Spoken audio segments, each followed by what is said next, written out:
So hello guys, welcome to our channel. आशा करता हूँ आप सभी अच्छे होंगे, अपना ख्याल रख रहे होंगे। तो दोस्तों, लगभग एमपी पटवारी के अब लास्ट के एग्जाम बचे हुए हैं, लेकिन आई होप आप सभी की तैयारी बहुत ही अच्छी चल रही होगी। जिन लोगों के पेपर हो चुके हैं उनको बहुत बहुत शुभकामनाएं। आई होप आप सभी का सिलेक्शन हो जाएगा। जिनके अभी पेपर होने हैं वो अपनी तैयारी जारी रखें, आपको रुकना नहीं है किसी भी तरीके से। और एग्ज़ाम होने के बाद भी आपकी तैयारी जारी रख होनी चाहिए, क्योंकि एग्ज़ाम के होने के बाद भी आपको कई सारे एग्ज़ाम देने हैं जब तक आपका सिलेक्शन नहीं हो जाता। क्योंकि एक एग्ज़ाम में सीटें कम होती हैं, लोग बहुत ज़्यादा बैठते हैं, तो कुछ लोगों का सिलेक्शन हो जाता है, कुछ का नहीं हो पाता। मोस्ट ऑफ द लोगों का नहीं हो पाता। जिनका हो ज गया है या फिर जो इनका हो भी जाएगा, वो भी अपना प्रिपरेशन जारी रखें। तो आज हम लोग इसी कड़ी में साइंस के कुछ इंपॉर्टेंट क्वेश्चन देखने वाले हैं। तो चलिए स्टार्ट करते हैं। सबसे पहले हमारा क्वेश्चन, मनुष्य के शरीर में पित्त कहाँ बनता है तथा कहाँ इकट्ठा होता है? पित्त रस की जब बात होती है तो वो बाइल जूस की हम लोग बात करते हैं, इंग्लिश में बाइल जूस कहते हैं, आपने पढ़ा भी होगा। तो पित्त बेसिकली यकृत में बनता है तथा गाल ब्लैडर, आपने नाम सुना होगा, में एकत्रित होता है, मतलब इकट्ठा होता है। तो पित्त कहाँ बनता है, बाइल जूस कहाँ बनता है? यकृत में। और इकट्ठा कहाँ होता है? गाल ब्लैडर में। बस इतना आपको याद रखना है। मानव शरीर की सबसे छोटी मांसपेशी का क्या नाम है? तो सबसे छोटी मांसपेशी कौन सी होती है? हमारी स्टेपिडियस। तो इसके अलावा आप सबसे छोटी ग्रंथि भी आप पढ़ के जा सकते हैं, सबसे बड़ी ग्रंथि भी पढ़ते हैं, सबसे छोटी और सबसे बड़ी मांसपेशी भी आप पढ़ के जा सकते हैं। तो स्पेशली सबसे छोटी मांसपेशी है स्टेपिडियस। आगे देखते हैं हम लोग क्वेश्चन नेक्स्ट। हिस्टोलॉजी, हिस्ट्री का नाम आपने सुना होगा, हिस्टोलॉजी का नहीं सुना होगा। तो इसमें क्वेश्चन आया है, जो हिस्टोलॉजी है में किसका अध्ययन करा जाता है? अच्छा, अलग अलग अध्ययनों के बारे में मैं बता चुका हूँ, कौन सी चीज़ का कहाँ पे अध्ययन करा जाता है। कभी कभी हो जाता है वायरस का अध्ययन किसमें करा जाता है, और अलग अलग चीज़ों के अध्ययन आते रहते हैं। तो उसी क्रम में एक हिस्टोलॉजी आया है, तो उसमें किसका अध्ययन करा जाता है? ऊतकों का, मतलब टिश्यूज का। तो अलग अलग चीज़ों का अध्ययन अलग अलग शाखाओं में करा जाता है। कि अगर बायोलॉजी है तो उसी में बायोलॉजी में कई सारी चीज़ें हैं, हर चीज़, मतलब बॉडी, हमारी ह्यूमन बॉडी है, पेड़ पौधे हैं, पेड़ पौधों की भी काफ़ी सारी चीज़ें हैं, उन सभी का अध्ययन हम लोग करते हैं। तो उसी के बारे में इसमें बताया गया है कि किसका अध्ययन करा जाता है। तो बेसिकली इसमें हिस्टोलॉजी में ऊतकों का अध्ययन यहाँ पे हम लोग करते हैं। आगे देखते हैं हमारा क्वेश्चन। क्वेश्चन दिया गया है कि न्यूटन किलोग्राम किस भौतिक राशि का मात्रक है? न्यूटन पर किलोग्राम, इस न्यूटन पर केजी। तो ये बेसिकली त्वरण, मतलब एक्सेलरेशन का मात्रक। आपने एक्सेलरेशन जरूर पढ़ रखा होगा, ये बेसिकली 9th का टॉपिक है। तो उसमें जो फिजिक्स की बुक होती है उसमें भौतिकी में ये पढ़ाया जाता है कि न्यूटन पर किलोग्राम कितने होता है। तो ये बेसिकली एक्सेलरेशन का है मात्रक। आगे देखते हैं, आयोडीन टिंक्चर क्या है? तो आयोडीन का एल्कोहलिक विलेन ही आयोडीन टिंक्चर कहलाता है। तो ये आपने भी पढ़ा होगा, बेसिकली ये क्वेश्चन इंपॉर्टेंट है, पूछ दिया जाता है कि आयोडीन का विलेन या आयोडीन का एल्कोहलिक विनिगल को क्या कहते हैं? वो आयोडीन टिंक्चर कहते हैं। रेडियो तरंगें वायुमंडल के किस मंडल से परावर्तित होती हैं? तो रेडियो तरंगें हमारी वायुमंडल के आयन मंडल, आयनोस्फेयर से परावर्तित होती हैं। बेसिकली वायुमंडल में आप सभी को पता होगा बहुत सारे जो लेयर्स होती हैं, अलग अलग मंडल जिसे कहा जाता है, समताप मंडल, आयन मंडल, बाह्य मंडल। तो उसी में से एक मंडल होता है आयन मंडल। तो उसी से रेडियो तरंगे आपकी परावर्तित होती हैं। अलग अलग मंडलों का अलग अलग काम होती है, मतलब अलग अलग लेयर्स का अलग अलग काम होता है। उसके बारे में हम डिटेल में पढ़ सकते हैं। आगे देखते हैं, टमाटर का रंग पकने पर लाल क्यों हो जाता है? ये भी इंपॉर्टेंट अच्छा क्वेश्चन है।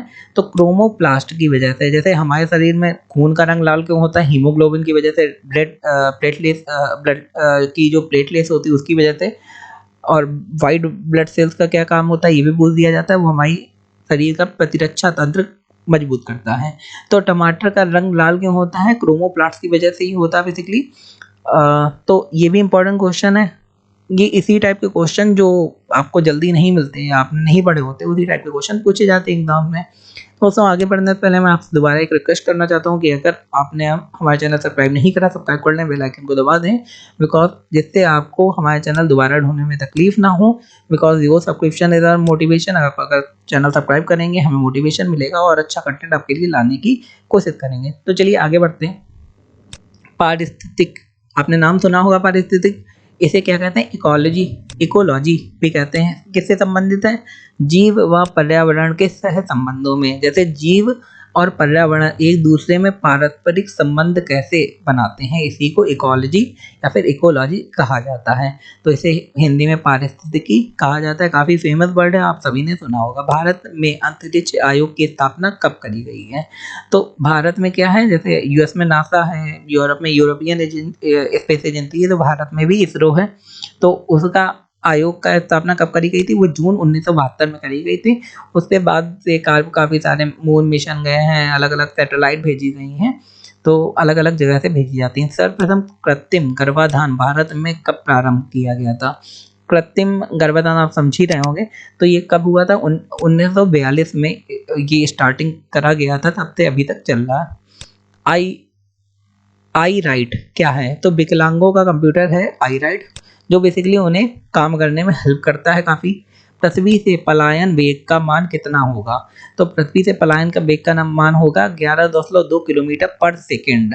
तो ये पलायन वेग आप जानते होंगे कि पृथ्वी से अगर पलायन करे कोई चीज़, उस कंडीशन में उसका कितना वेग होना चाहिए, तो 11.2 किलोमीटर पर सेकेंड।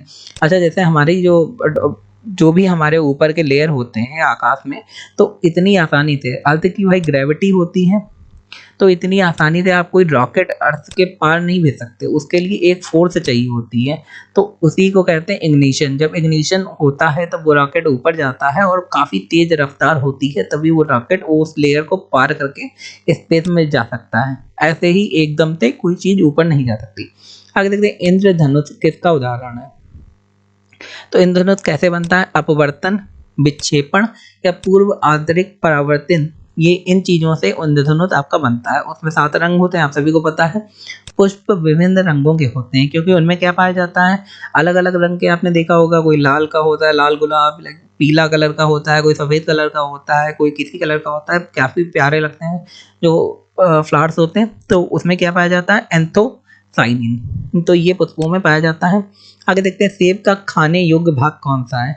तो रसादार थैलामस सेब का खाने योग्य भाग होता है। जो बीज का भाग होता है उसे हम लोग खा नहीं सकते, जो आसपास का भाग होता है सेब का वही हम लोग खा सकते हैं। तो उसे क्या कहते हैं? रसादार भाग के क्या कहते हैं? रसादार थैलमस, ये खाने योग्य भाग है। आगे देखते हैं, मानव शरीर में 1 मिनट में कितनी बार हार्ट बीट्स दौड़ती हैं? तो 72 बार। ये भी इंपॉर्टेंट क्वेश्चन आता रहता है, आप सभी को पता है। तो मानव शरीर में बेसिकली 1 मिनट के अंदर 72 बार, मतलब 1 मिनट में 60 सेकंड होते हैं, उससे भी ज़्यादा बार हार्ट बीट दौड़ती है।